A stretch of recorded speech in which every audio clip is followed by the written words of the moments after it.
കൃത്യമായിട്ട് ഇടപെടലുകൾ ഞങ്ങൾ ഈ ഒരു കാര്യം കൊണ്ട് തന്നെ ബിൽഡിംഗ് റൂളുമായി ബന്ധപ്പെട്ടിട്ടുള്ള ഒട്ടനവധി പ്രശ്നങ്ങളാണ് ഞങ്ങളിപ്പോൾ ഇന്ന് അഭിമുഖീകരിച്ചുകൊണ്ടിരിക്കുന്നത്. ഞങ്ങൾ അഭിമുഖീകരിക്കുക എന്ന് പറയുമ്പം സത്യത്തിൽ അത് പൊതുജനങ്ങളുടെ ഒരു പ്രശ്നമാണ്. അപ്പോൾ അത്തരം ഒരു കാര്യങ്ങൾ ഈ 2-ാം തീയതിയുള്ള സമ്മേളനം ചർച്ചയ്ക്ക് വിധേയമാണ്. അപ്പോൾ മുൻകാലങ്ങളിലെല്ലാം തന്നെ നിങ്ങളുടെ വളരെ സൗഹാർദ്ദപരമായിട്ടുള്ള ഇടപെടലുകളും കാര്യങ്ങളുണ്ടോ ഒക്കെ തന്നെ ഇത് പൊതുജനങ്ങളിലേക്ക് എത്തിക്കുന്നതിന് വേണ്ടിയിട്ട് സഹായിച്ചിട്ടുണ്ട്. അപ്പം അതുപോലെ തന്നെ ഈ ഒരു സമ്മേളനം വൻ വിജയമാക്കുന്നതിന് വേണ്ടിയിട്ട് നിങ്ങളുടെ എല്ലാവരുടെയും ഒരു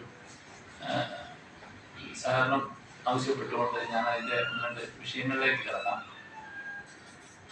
നമുക്ക് അറിയാം, ബഹുമാനപ്പെട്ട തദ്ദേശ സ്വയംഭരണ വകുപ്പ് മന്ത്രി അദാലത്ത് നടത്തിയിട്ടുണ്ടായിരുന്നു. അങ്ങനെ അദാലത്ത് നടത്തിയ സമയത്ത് ഒട്ടനവധി കെട്ടിട നിർമ്മാണ ചട്ടങ്ങളുണ്ട്. അതായത് 109 നിയമങ്ങളാണ് നമുക്ക് നിർമ്മാണ ചട്ടത്തിലുള്ളത്. അതിൽ 107 നിയമങ്ങളിലും മാറ്റം വരുത്തുന്നുണ്ടെന്നും അതിൽ തന്നെ 350ഓളം ഉപവകുപ്പുകൾ ഭേദഗതി ചെയ്യുന്നുണ്ട് എന്ന് അദ്ദേഹം പ്രസ്താവിക്കുകയുണ്ടായി. പത്രത്തിലൊക്കെ നമുക്ക് അറിയാൻ കഴിഞ്ഞു. പക്ഷെ അത് കഴിഞ്ഞ് ഇപ്പോൾ മാസങ്ങൾ കഴിഞ്ഞിട്ടും ഇതുവരെ അതിൻ്റെ ഒരു ഓർഡർ, ഒരു നോട്ടിഫിക്കേഷൻ ഇതുവരെ പുറത്തിറങ്ങിയിട്ടില്ല. അതുകൊണ്ട്